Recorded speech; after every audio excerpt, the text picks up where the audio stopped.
The Republican Zone is brought to you by Drew Murray, a modern view from the Republican lens, covering local and national news, understanding that one size doesn't fit all when it comes to politics. The Republican Zone airs Wednesday from 1 to 2 p.m. and Saturday from 3 to 4 p.m.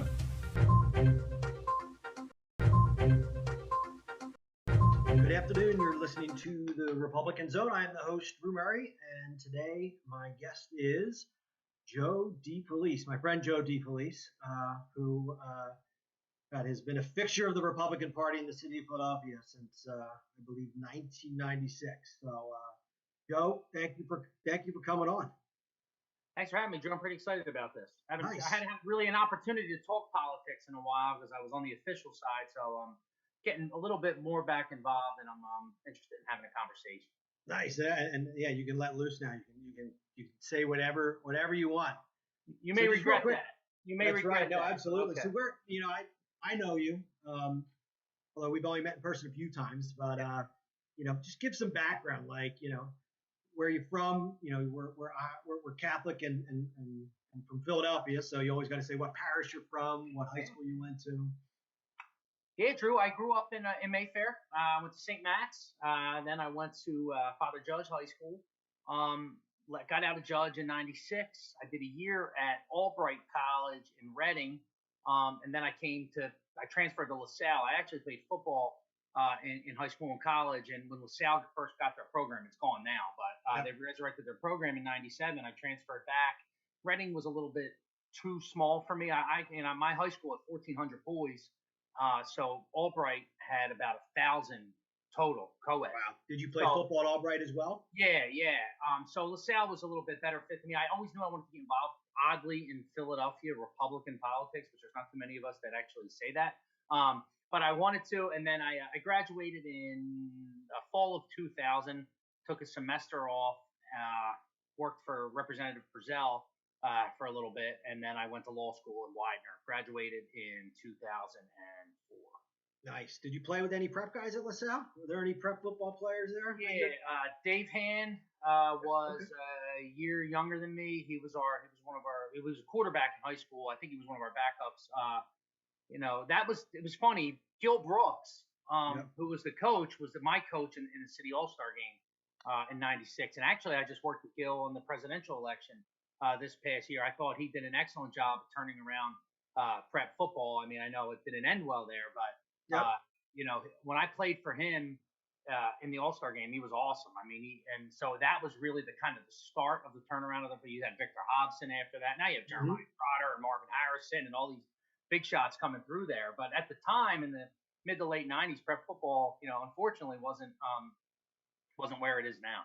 Yeah, no, I graduated in '90, so I guess I'm 6 years ahead of you. Gil started 2 or 3 years after I graduated, and I know you said it didn't end well. Unfortunately, my father's the athletic director, so he was part of that not ending well. But Gil gets along with my dad, and Gil coached my younger brother. My younger brother's 95 from prep, so you probably didn't play the prep at all.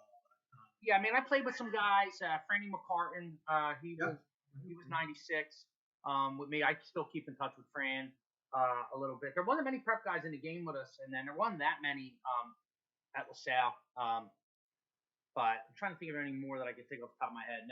No. But I'm friendly with a lot of prep guys now. A lot of them came after me that I regularly. PJ Pecoraro, I was just with last week, and I'm doing a real estate deal with I was talking to Sean Colleen, who's class of '98. Sure. So I know Sean. I encounter a lot of prep guys on a regular basis. That's where my wife would like to see my son go, even though we live a block and a half from Judge. So we'll see where that takes us. Yeah, I'll write a recommendation. I would like to see that. No, it's funny. My wife is Jewish. She went to Episcopal, so she doesn't understand this Catholic League mentality. I ask people where they went to high school if I think they're Catholic League people, especially football players, because we have this connection. Even if I went to the prep and you went to Judge and we never played each other, we know a ton of the same people, and we love talking Catholic League football. I love talking all sports, basketball, football, all of it. So. It's funny you mentioned that because I used to teach American government at both LaSalle and Widener. And, I saw it. Yep. and we can get into that a little bit later. But when I first started teaching, I'd always go around the room asking all the kids where they were from. Anyone that was from the city that went to a Catholic school, it was like instant connection, right? Yes. Like you went to Ryan, you went to Roman, even if you went to like Bonner or Prendy or Carroll, there was just but as I started getting like the later in my career, like, 2015, 2016, I would see these kids and I'm like, where are you from? What high school did you go to? Oh, you're from the Northeast. What high school did you go to? Like expecting them to say, but they're like, oh, I went to such and such charter. I'm like, nah, never heard of it. Right. Yeah. Like, so, I mean, that all came about probably 10 years after us. And, but I always tell people, you go to a Catholic high school in the city, you go out for a job 20 years from now, it's just not meeting that judge guy. You meet that Ryan guy, that North guy, the prep guy, whatever. It's an instant connection, and there's a common bond there that almost like saying, okay, they're all right. Yeah, and even if it's your rival, yeah, like our rivals LaSalle, you know, and we love to hate each other, but we get along, and there's absolutely a connection. I live right near Cherry Street Tavern, which is a LaSalle bar. Yeah. But I get along with the owners. They're great to me. They supported my campaigns, both of my campaigns for city council and state rep. But you're right. There's a camaraderie, both on the Catholic level and when you go down, you break it down to football, then there is definitely that connection. So no, always to me, it's always great to meet and talk to other Catholic people. Totally agree. And one thing I laughed when I looked at your LinkedIn. And I laughed. I'm like, you became committee person in 1996. I mean, were you literally in high school or just out? I was just out. Yeah, I'd always had an interest in oddly local politics. I would kind of weird. I'd walk home from St. Matt's and I would walk down Cottman Avenue, and that's about 3 blocks from. I grew up on 3300 Guilford Street, so it's like right off 2 blocks off Cottman and Frankfurt. And election season, they would have all, the we call them bandit signs now, but, all the posters up. And I would take them home. I would take them off and take them home. And I can remember like Happy Fernandez running or Marge Tartaglione. And I would bring these signs home with me as like a weird little kid that was liked local politics. So I kind of got into it.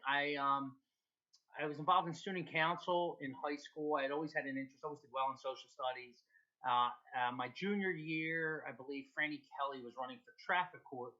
The Kellys are from Port Richmond. My parents are from Port Richmond, so there was an overlap there. My dad was helping them. My dad handed me a stack of signs in my first street list, and he wasn't really involved. He was a Democrat. He was a truck driver, teamster. Mm-hmm. But he knew Franny from the neighborhood. Franny was running on both the Democrat and the Republican sides, and handed me a stack of literature and a street list, and I was like, all right, this is pretty cool. And so I went and I reached out to John Purcell. I didn't know anything. I didn't know what a board leader was. I didn't know what a committee person was. I was actually, believe it or not, I was an appointed assistant committeeman.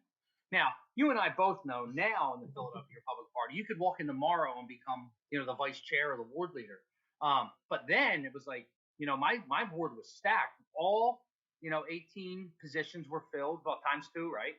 Were filled completely. I couldn't even become a full committeeman for like a full 4-year term. So I didn't become a full committeeman until, 2000. So maybe it's a little blemish, a little bit of an exaggeration on my resume. I may have to put assistant. I have to revise that. Yeah, no. Committeeman. If anyone digs back that far, I'm in trouble. You could become a committee person, probably committeeman now if you wanted to. Because most positions, unfortunately, are not filled. I got you. No, I'm aware. Trust me, well aware. Yeah, so I'd say we definitely got to do a much better job. I would love to have that problem in here in Center City in the 15th and the 8th that our committee spots are filled, but most aren't. If we have one, then that's a good thing. And the Northeast is definitely much better, but down here in Center City, we definitely have a lot of work to do. And aside from, let's be honest too, Drew. I mean, everybody has one of these now, right? So your information is coming directly here. You don't need the committee person to knock on your door to tell you what someone is doing for you. A lot of people had essentially zoned out of politics. They relied, and look, be honest with you, that still happens. I mean, in the most recent races I worked, I still have people, hey, Joe, who we voting for today? I mean, I still get that. but the level that it was 30, 40, 50 years ago, where you're telling them this is who we're doing, and they would go in and vote the entire slate. I mean, those days are gone. People aren't relying on their neighbor to give them the information. They're getting it at their fingertips. They're getting it from Twitter. They're getting it from Facebook. They're getting it from Instagram.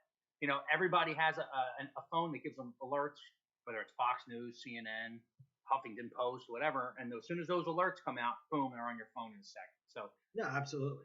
now, lower level races, down ballot, yeah, you know, some of these races this year, some of these judicial races, of course, especially in primaries, but it's the level. And to be honest with you, they used to be able to get away with things probably 20, 30 years ago. No one's fixing tickets anymore, right?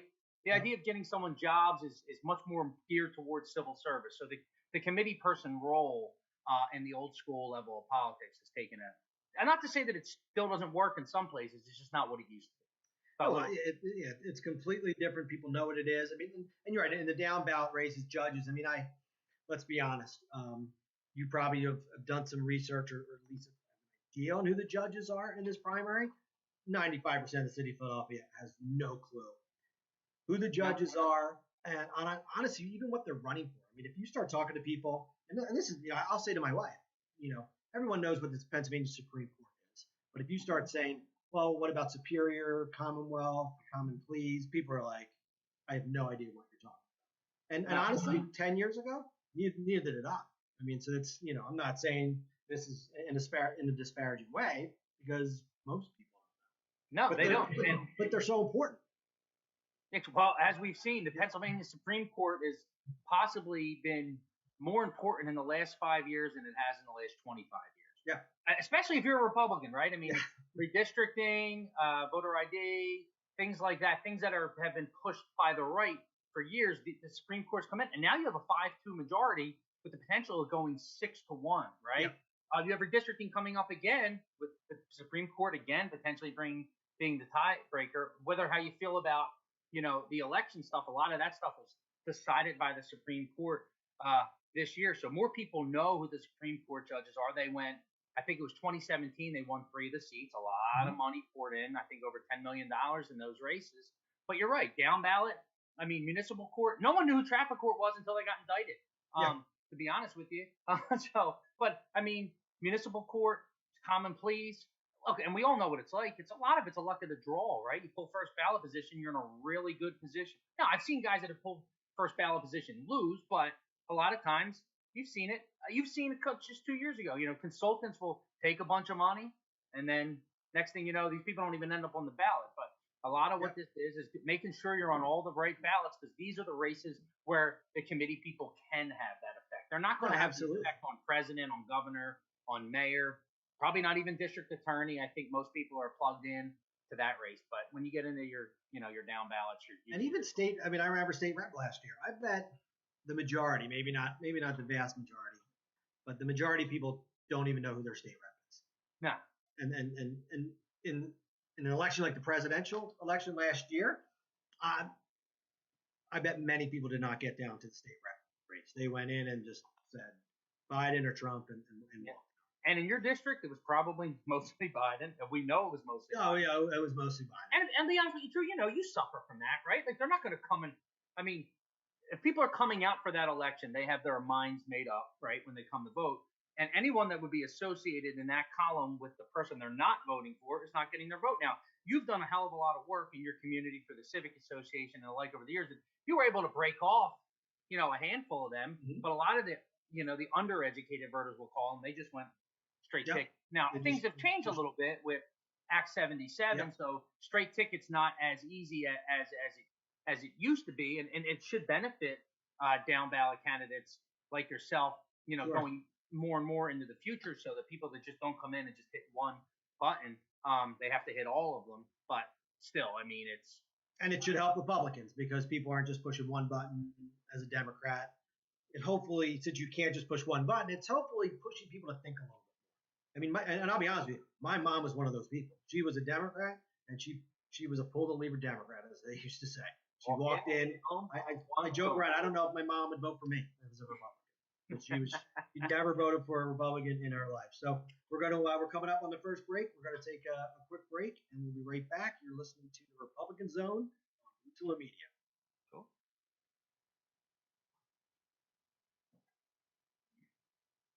about 15 seconds or a minute here. The Republican Zone is brought to you by Drew Murray, a modern view from the Republican lens, covering local and national news, understanding that one size doesn't fit all when it comes to politics.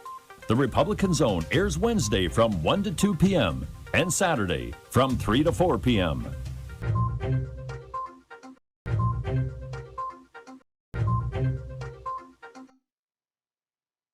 Welcome back. You're listening to USALA Media and the Republican Zone. I am the host, Drew Murray, here with my friend Joe Defelice, and we're just talking politics in general. And, you know, it was interesting you mentioned my civic association background.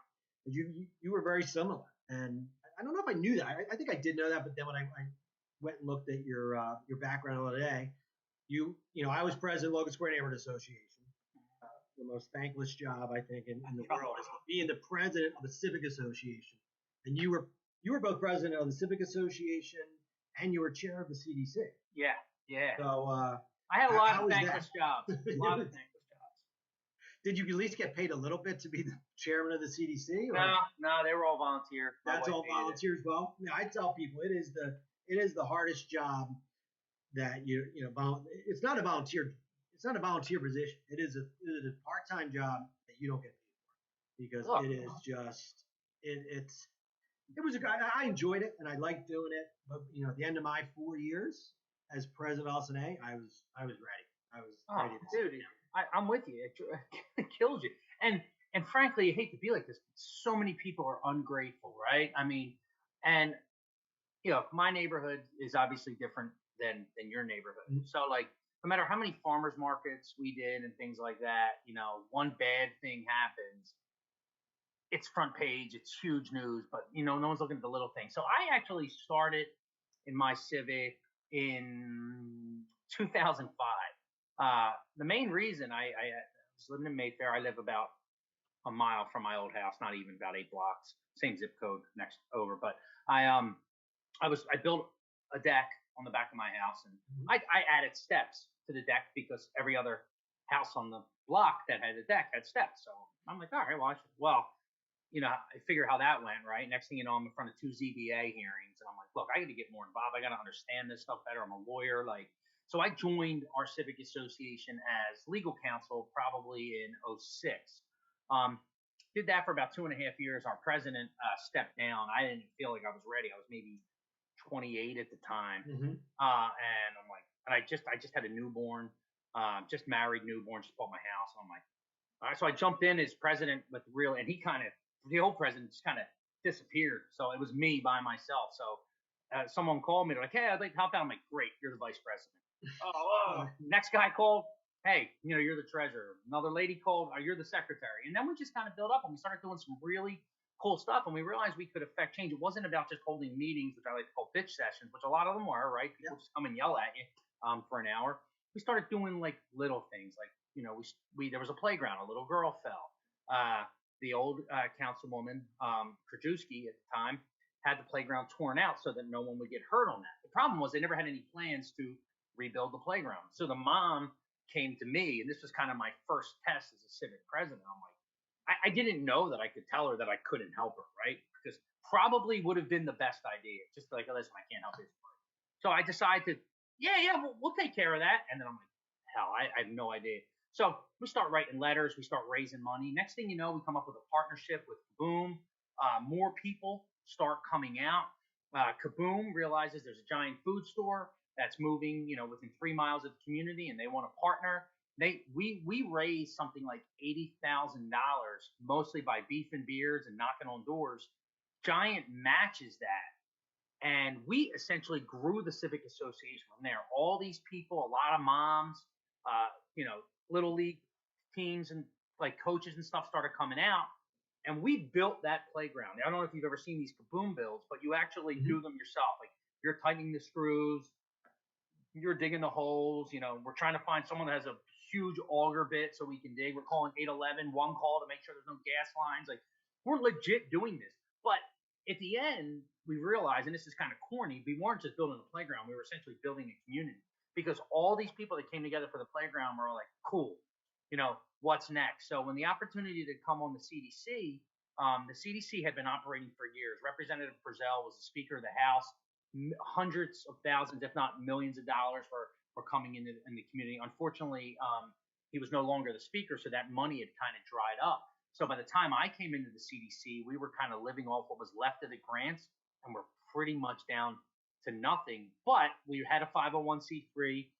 We had a background in community and economic development. They had built they had rehabbed the Devon Theater. They had built the former John Purcell Community Center, which ended up being the Mayfair Community Center. They had a clean sweep program. So we began figuring, how can we do this? We worked with the city of Philadelphia and got a business income and receipts tax grant, which is, we used to call it the business privilege tax, which is possibly the worst name you could call a tax. Here's a tax for the privilege of doing business in Philadelphia. But that allowed them to essentially send us $85,000 and get a credit to the city for their taxes, right? For their local taxes.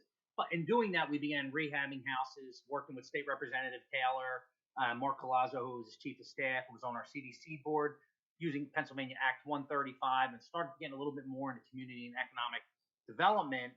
And it kind of grew. And from that, we started the brainchild that created our business improvement district, which was now in its 5th year along Frankfurt Avenue, which is 2 miles, 300 storefronts. But it started with a mom coming to me because a little girl got hurt on the playground, and I can't take credit for it. A lot of other people were the ones doing the hard work, but it was a team effort. We rolled our sleeves up, and it coincided with I guess you call it my rise in local politics, which sometimes made things difficult, right? Because you have to work with your Democratic councilman or your state senator or your state rep, but at the same time, you might be calling them out in a press release. So sure. it definitely it was a balancing act on my part over the years, but it was it made for interesting times. But the perfect thing is when President Trump won in 2016, it was kind of the perfect marriage that put me in this position at HUD. The political background plus the community and economic development background with a little bit of housing on the Act 135. It just made it a perfect fit for me. Well, it's interesting. We'll go into talk your time with HUD. I guess in just listening to your story there, I would have originally thought you coming on with President Trump and going to HUD was because you're an attorney, but maybe it's more. Was it more your background with the CDC and your experience there?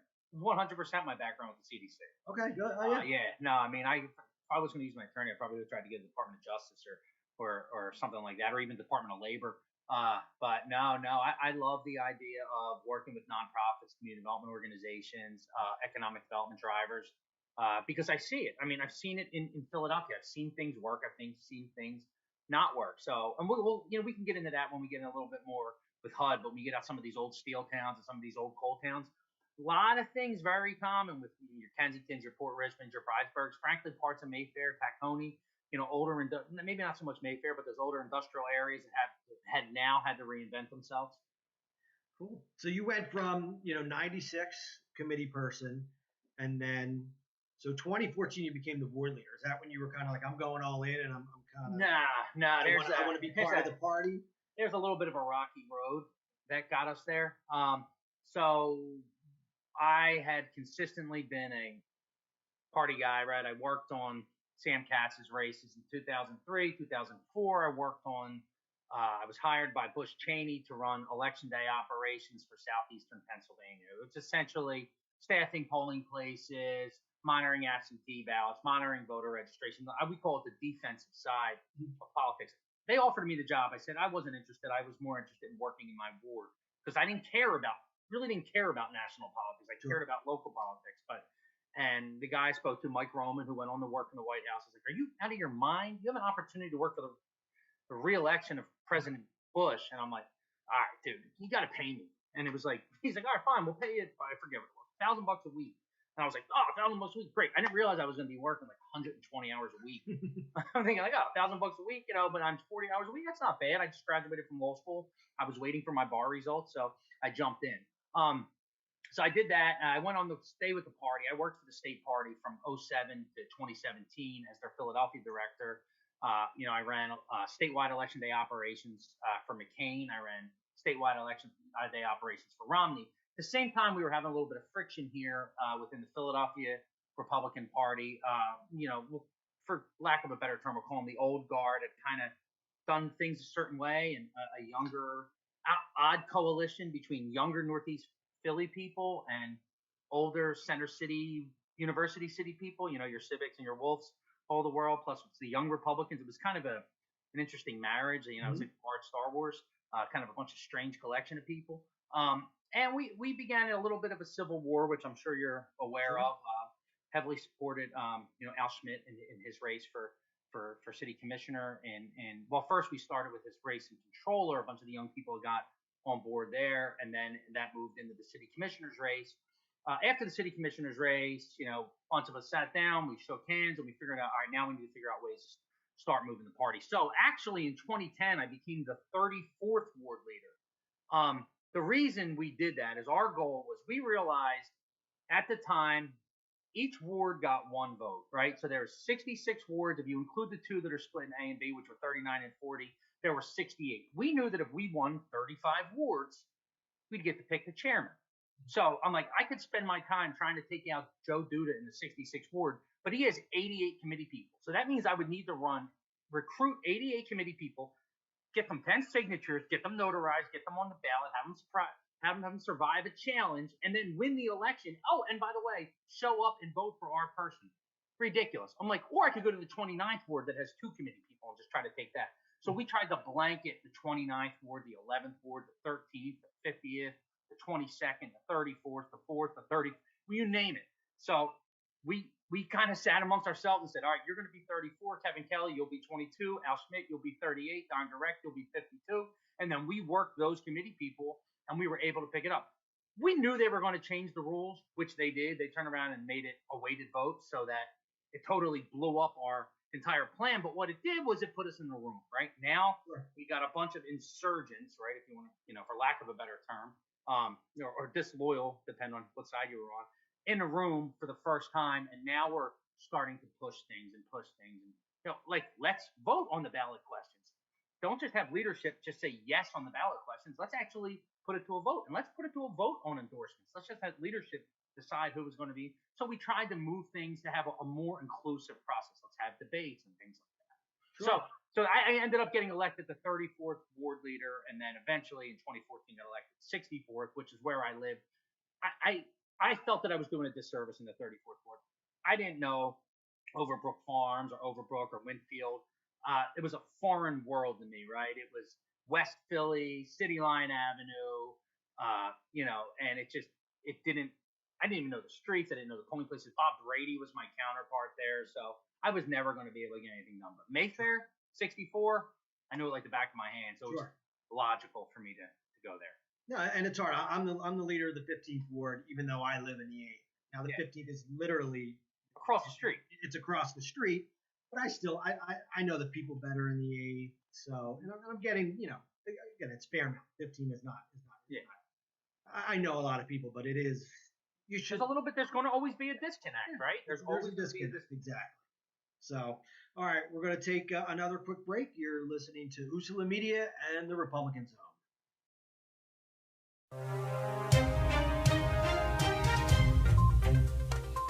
The Republican Zone is brought to you by Drew Murray, a modern view from the Republican lens, covering local and national news, understanding that one size doesn't fit all when it comes to politics. The Republican Zone airs Wednesday from 1 to 2 p.m. and Saturday from 3 to 4 p.m.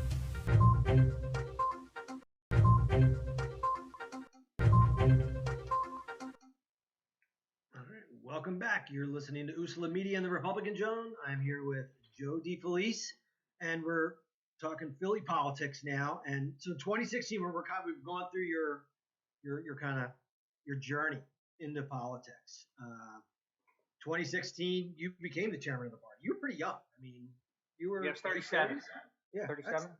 I look at someone like Michael Mann versus someone who's 37, and that's pretty young. Martina's young, probably even younger than that, but that's a pretty big role to take over as a 37-year-old, especially when you're looking at, as you said, a lot of old school Republicans who are probably a lot older than you. Yeah. So before we get to 2016 and take it back a step. So what happened was 2012, we get together, we hash out, some of the new group and some of the old group, we kind of carve up who we'd like to see for delegate and alternate delegate and state committee races, just to kind of create some fusion. And things started working, and there were some good conversations. Then there were some breakdowns.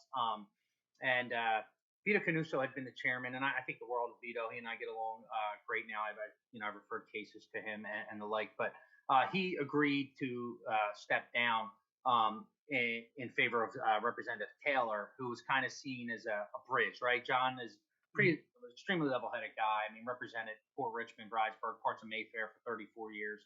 That kind of both sides could live with. And the idea was it was a power or a lack of power sharing agreement, but a power sharing agreement between Taylor as the head, Michael as the general counsel, and myself as executive director.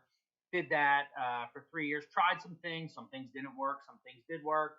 John decides, it's a little bit much for him to be, the head of transportation, a state representative running his own campaign, and also being chair of the party. And to be honest with you, John had a ton of relationships across the aisle that he wasn't going to constantly stick his finger in his eyes of his colleagues. So that's where I came in, right? I got to be the guy that got to stick fingers in the eyes. But so all the press releases started coming out with my name on them. So John was just like, well, why don't you take over for me? To be honest with you, I really wasn't, crazy as it sounds, that interested in doing it. We have a lot of friction in the Republican Party. And I would tell people, you want to talk about a thankless job, right? Chair of the Philadelphia Republican Party. I always likened it to the valedictorian in summer school. You essentially are like, you fight with Republicans 80% of the time, right? And you're like, come on, guys, we just need to move in the right direction. Sure. So John steps down. I come in in February of 2016. We're literally right at the primaries for president. And we started seeing ridiculous amounts of changeovers just coming in. People wanted to vote for Donald Trump. And we took a straw poll at the time, and Trump won overwhelmingly, and it floored me, to be honest with you. I was not expecting that.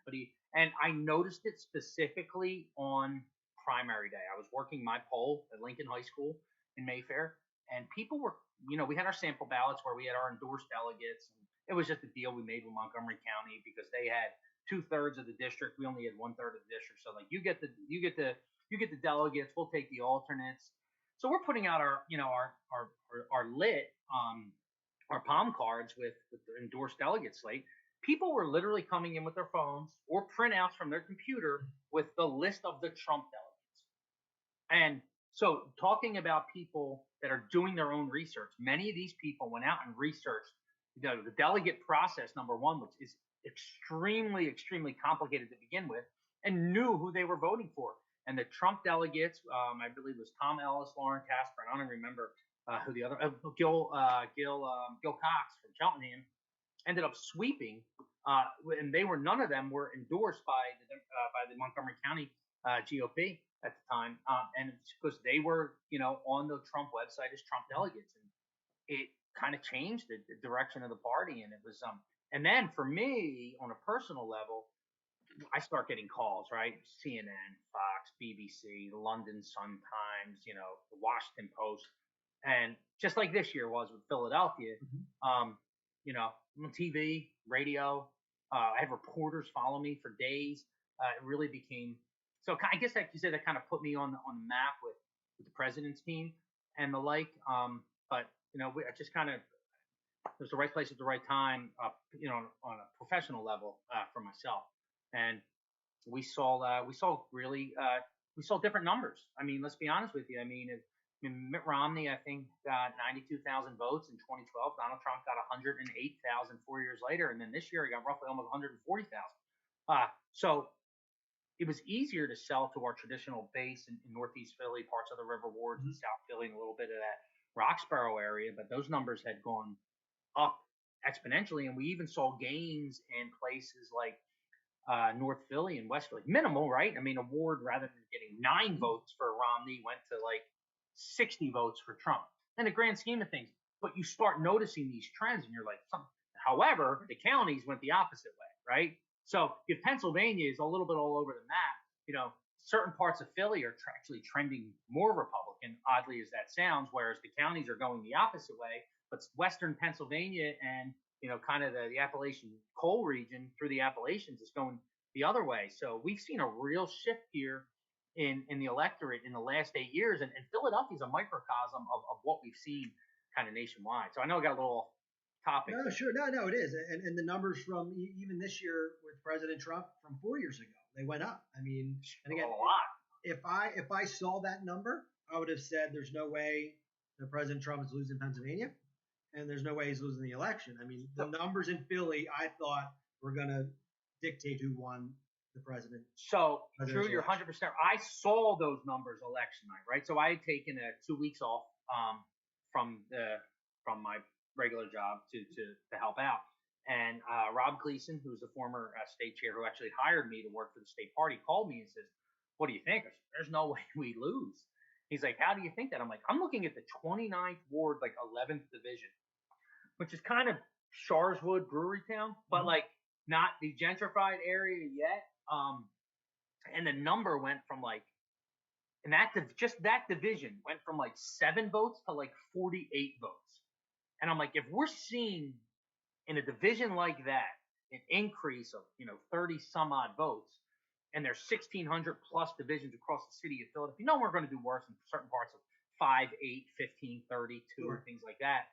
But seeing those little incremental increases in North Philly, North Central Philadelphia, I was like, there's no way. But then the total, the suburbs going the other way, and plus just the pure volume of votes. I mean, you have 80 million votes from Biden, 76 million for Trump. I mean, if you told me we were going to 76 million votes, I think we're going to win by 7 million votes, right? So it's really kind of changed. But you're right, Philadelphia went up, I think, close to 40,000. Yeah, no, I mean the numbers, and I forgot the exact numbers, but the goal Martina put out for what she wanted to get out of Philadelphia for the president. I mean, we surpassed that, and it was a lofty goal. I think it was like up 10-15% from 2016, and it was hit, and there were president lost. I mean, I was floored when I saw the final numbers. I mean, we kind of knew it once we saw the numbers a couple days later and knew that the write-in ballots were coming in. I think those of us who kind of pay attention knew the numbers were going to swing. We knew it wasn't going to stay. No doubt about it. And look, Martina would know, right? Because Martina, so we could go back a little bit. Martina's race. So 2015, which was a big kind of a little bit of a turning point for us, the Republican Party. We hadn't won an open seat or a contested Democrat seat in 25 years, I think, from like Fran Weston in like the early 90s, and in lower Northeast Philadelphia. Once Brendan Boyle won, we knew that seat could be competitive. We knew it could be competitive because it was George Kenney and Denny O'Brien both represented parts of that seat. And we knew that there was friction on the Democratic side. There were feuding factions there. So we interviewed a bunch of candidates. And oddly, Drew, Martina White went to see her committee person, which is Alice Udovich. Alice Udovich went to see her ward leader, who was Mark Colazzo. Mark Colazzo called John Taylor and I, and that was how we found Martina. So we talk about the ward structure, talk about somewhere where it actually worked. It was a local young female calling her committee person, who called her ward leader, who called the party chair. You would never see that nowadays. Now we're like going to beg people. But this was only 6 years ago, right? Yep. And Martina came in and met with us, and to be honest with you, she was the greenest out of the 4 candidates that we interviewed. But she said, "Listen, I'll quit my job tomorrow and I'll just knock on doors." 2 days later, we had her out in Harrisburg. She met with HRCC. She knocked on tens of thousands of doors. Mind you, this special election was at the end of March. So the doors she was knocking on, it was in February and in January. I mean, it's sub 30-degree weather, snow. It gets dark at 5 o'clock. So this isn't like you've been a state rep candidate. In the summertime, you can knock from 9 to 9. I mean, she had a tight window, and it's freezing out. And the good thing was we got such an early start that she was already out of the gate 3 weeks by the time the Democrats picked a candidate, and there was still fighting going on even when that happened. And it was interesting. The candidate she ran against was Sarah Del Ritchie, a great person. I know her well. She taught my son. My oldest boy has autism. Taught him how to ride a horse. But that was an interesting, which is the problem with local politics, right? Because you know everybody, even the Democrats. Martina ends up winning by what, 14 points in a seat that's 2-1 Democrat. But the pitch we made in her race that she did an awesome job of doing it was, listen, Philadelphia, you have 14 of the 17 city council seats. You have every state representative seat except for one. Yet you have a Republican majority in Harrisburg, which I think at the time was 119 to 80, right? Mm-hmm. She's like, you want something done? On my first day in office, I will have more juice than every single Philadelphia Democrat because I'm going to be in the majority. And that pitch worked. It works with firemen, with local 22. It worked with the FOP. And then because of the friction on the Democratic side, oddly, a lot of the unions started jumping over, whether it was the Glazers or there was always we had one Teamsters and the other Teamsters were back and the other sheet metal workers were back. And I mean, but it really became a little bit of a proxy war. But again, we were so far ahead at that point that we started having more moderate Republicans. Sam Katz came out. Ron Castile, who was from the Northeast, had just retired as former Supreme Court. He came out, former DA. So we really kind of put a nice coalition. And all that party fighting that had happened over the years, everybody put it aside. And everybody for that race was willing to say, you know what? We're all in this. And like the vice chair of the party was working a division. The general counsel of the party working a division, coming out and working phone banks, normal things that people of what they think these higher titles they wouldn't do. Everybody put their egos aside for that race. So my point there was making a long point is that she more than anyone would know because she's on the ground. She understands the way voters are thinking, and she would know the way they were thinking versus 4 years ago. So that was a lofty goal, but she was pretty on point. Yeah, she made it, and it was it's as you know, being the chair of the party is a tough job, especially when you have another job, and when she's a state rep, and she actually had a contested election last year. Mm-hmm. So it was I give Martina credit. I mean, to kind of be the head of the party during a presidential election that was such a challenging election, locally, nationally, to also have her own state rep race and to be a state representative. I mean, I give Martina a ton of credit. She must have worked 20 hours a day for 6 months. Yeah, I told her she was crazy to become the chairman of the party. I said, "What are you doing that for?" He said, "You need more headaches. You don't need any more headaches." But she's done a really good job, and like she's in leadership in Harrisburg. I mean, she is a shining star. I mean, and she defies everything they say we are, right? Guys, Drew, the Republican Party is supposed to be us, right? Not females from urban areas aren't supposed to be leadership in the Republican Party. Now, some people could debate about the far Northeast, how urban that is, but still, she says when you go in, it says, our Philadelphia. So I give her all the credit in the world. I think she's doing a great job. Great job in Harrisburg. Great job here locally. And again, absolutely. 33 years old. Yeah, and she's you forget how young Martina is, not because how she looks. She looks young, but when you speak to Martina, if you spoke to Martina over the phone, you wouldn't know or think she's 33 years old. You would think she's our age. I say our age, and I'm making myself as young as you, even though I'm 6 years older. I have more grays than you. You do. I am very lucky there. There's more gray in my beard than you would think. So we're going to take another quick break. You're listening to USALA Media and the Republican Zone.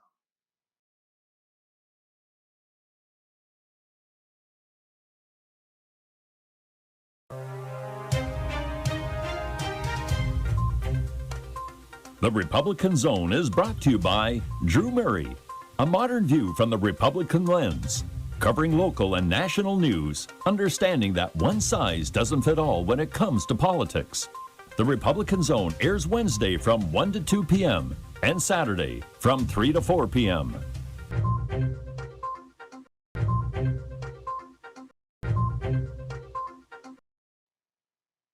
Welcome back. You're listening to USALA Media and the Republican Zone. I am your host, Drew Murray, here with my friend Joe Defelice. And we've been talking loudly today. When I looked at, I kind of just jot down some notes and I'm like, all right, we'll talk a lot about your time with HUD, and we haven't even touched it yet.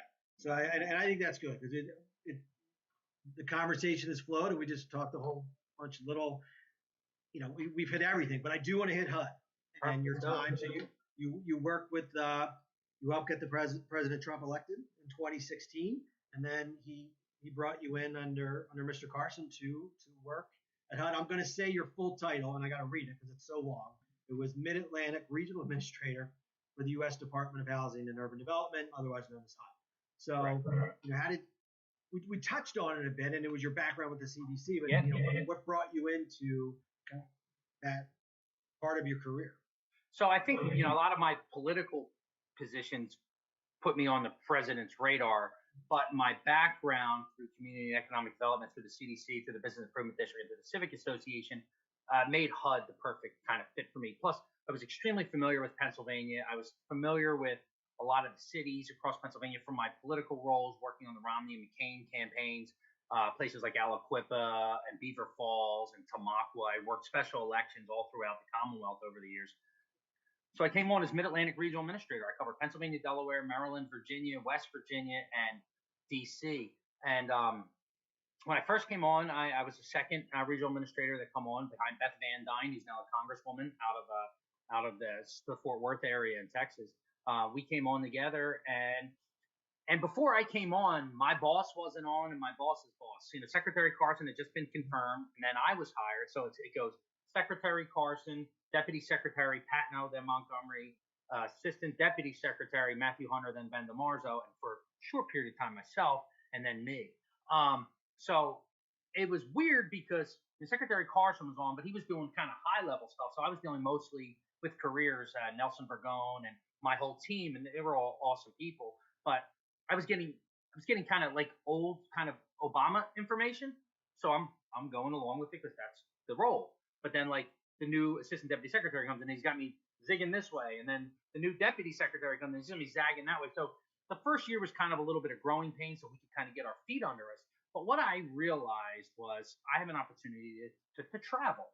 And people say, "Oh, it must be glamorous traveling." Some places I've traveled, we're not the most glamorous place. But I said, listen, for me to understand the communities that we serve, I need to go to these communities. I need to be in these communities. So I just started taking road trips. In my time there, I toured over 200 counties in this region. I've been to every part of Pennsylvania. I have 62 or 67 counties in Pennsylvania, all throughout Maryland, from the Eastern Shore all the way out to Accident, Maryland, which is an interesting title, interesting name. It's a little town in the mountains in Western Maryland, to all parts of West Virginia, from the Eastern Panhandle, Northern Panhandle, all the way down to the Hatfield and McCoys. I met with Mayor Hatfield in Williamson, West Virginia.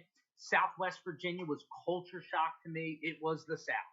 It was nothing like anywhere we come. I spent time in Bristol, where they have the Bristol Motor Speedway, the birthplace of Country Music Museum, where they have, a street festival, and they have the who can change the tire on the NASCAR the fastest and get your picture taken with the Earnhardt Jr. lookalike.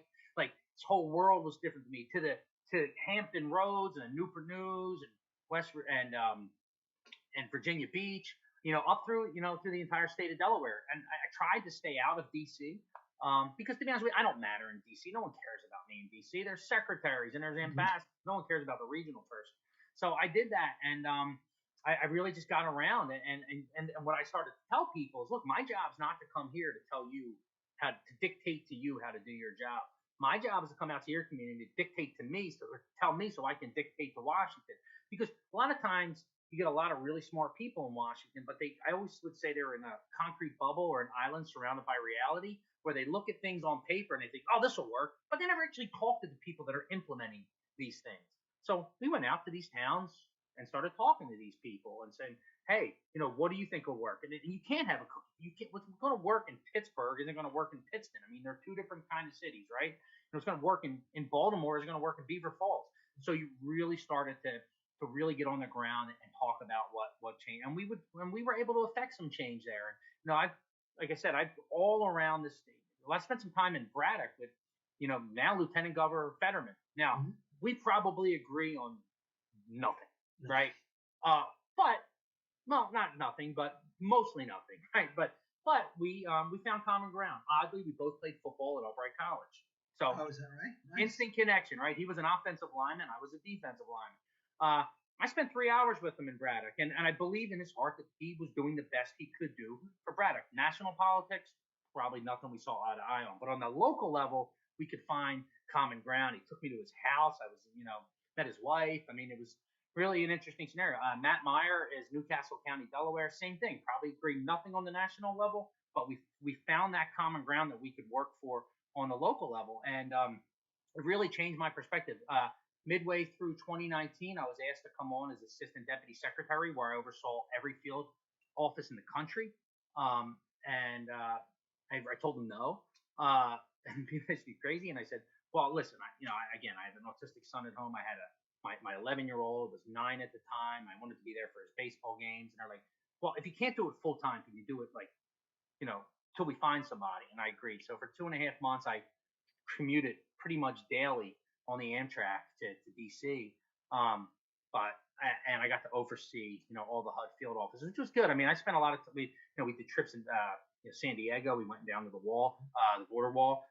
We were in Fort Worth, Sioux Falls, South Dakota, Chicago, Kansas City, Louisville. So I really got to Boston. I got to get outside of my comfort zone and kind of understand, the way America is. And the cool thing about my region, which is, we talked about Philadelphia being a microcosm of Pennsylvania politics. My region was kind of a microcosm of America. You had beach, you had rural areas, you had old steel towns, old coal towns. You had the north, right? You had Philadelphia, is about as Yankee as they come, right? To the south, right? Southwestern Virginia, Abington, Wytheville, Big Stone Gap, just complete different areas. And I really got to feel Tangier Island, Virginia, sits in the middle of the Chesapeake Bay. It's you actually have you got to take a ferry to get there. It's most people still speak with an old kind of Welsh accent. There's about 300 people on the island. The island is sinking.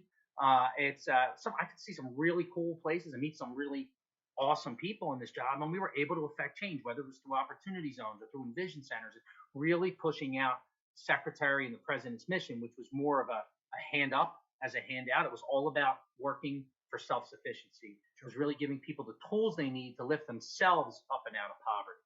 And look, I've talked to people on both sides of the aisle and talk about how you did such a great job. I mean, every time I looked at you on LinkedIn or Facebook, it seems like you were never home because you're always traveling, which is tough as a family person. It was, but the good thing about this region is, a good chunk of it is drivable within 3 hours. So I'm out to Hagerstown, Maryland. I mean, maybe 4, right? I can be out in Richmond. Look, one time we had a last minute press conference in Allegheny County. So it's with Allegheny County Executive Fitzgerald, Pittsburgh Mayor Peduto, again, 2 people from the complete other side of the state and the other side of the aisle.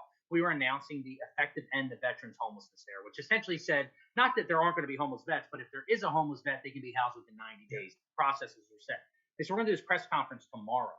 I'm like, all right, well, it was too late to get a flight. So I got my car, drove 5.5 hours up to Pittsburgh, did a half-hour press conference, got back to my car, drove 5.5 hours home, pulled out the terrible towel, which is the only time you'll ever see me with another team's anything, but I thought it was important for that. That's when the Eagles were, I think, 11-1 at the time on their way to the first Super Bowl. But my point is, this region was pretty easy to get around. Like, I could be pretty much from Richmond to Pittsburgh. Erie was tough. It's tough to get to Erie. There's no diagonal road, right? There's no diagonal road. So you either and to be honest with you, there's no direct flights anymore. So you got to either fly to Cleveland, Baltimore, or Pittsburgh. Not Baltimore, or Buffalo. I always would fly into Buffalo because an hour and a half I got to ride along Lake Erie, which was kind of nice, especially in the summertime. But Southwestern Virginia, you could fly into Roanoke, but I've done that ride. I've driven that entire way too. So, and I thought it was important when I first started to drive everywhere, because you stopping off at some of the rest stops and the mom and pops, you get a better appreciation for the area you're in by talking to the people at the counter, the guy in line behind you, the guy that's getting gas next to you. It just made conversation a lot easier to fully kind of integrate yourself a little bit more, rather than flying in, dropping in, coming to a press conference and headed back out. So I tried to drive as much as possible, but time didn't always allow that. But again, I mean, there were times that I'd eat breakfast in Philadelphia, have a mid-morning meeting in Richmond, and be home in time for lunch. Wow. So we're actually out of time at this point, and we didn't even talk about the elections or who we're going to vote for. So we're gonna need to have to come back on, Joe. Then we'll purely talk about maybe during the general election we'll talk about who we're going to vote for in November. But thank you for coming on. It was awesome. This was an easy interview.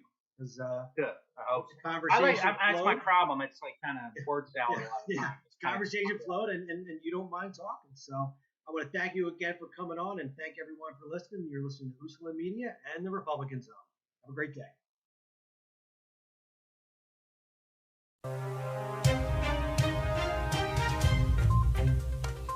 The Republican Zone is brought to you by Drew Murray, a modern view from the Republican lens, covering local and national news, understanding that one size doesn't fit all when it comes to politics. The Republican Zone airs Wednesday from 1 to 2 p.m. and Saturday from 3 to 4 p.m.